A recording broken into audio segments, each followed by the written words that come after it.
তুমি বঙ্গবন্ধুর রক্তে আগুন, তুমি বঙ্গবন্ধুর রক্তে আগুনে জ্বালা জ্বালাময়ী সে ভাষণ, তুমি ধানের শীষে মিশে থাকা শহীদ জিয়ার স্বপন। ধানের শীষে মিশে থাকা শহীদ জেমসের জনপ্রিয় এই গানটি শোনেননি এমন মানুষ খুব কমই আছে, তবে সম্প্রতি এই গান নিয়ে আবারও শুরু হয়েছে আলোচনা।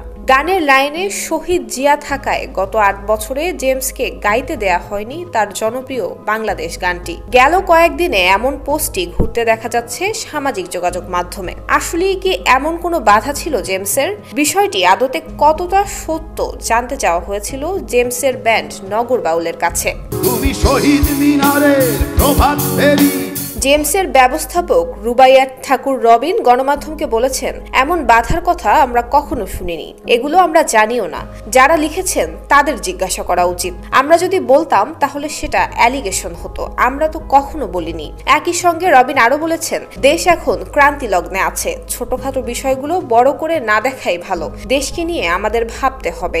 বাংলাদেশ গানটির গীতিকার এবং সুরকার কিংবদন্তি সঙ্গীত শিল্পী প্রিন্স মাহমুদ। অন্তর্জালে গুজব ছড়ানো হচ্ছে শহীদ জিয়া শব্দ দুটির কারণে গানটি গাইতে নিষেধ করা হয়েছিল জেমসকে। তুমুল জনপ্রিয় এই গানটিতে পুরো বাংলাদেশ যেমন উঠে এসেছে, তেমনই আছে কীর্তিমানদের নাম।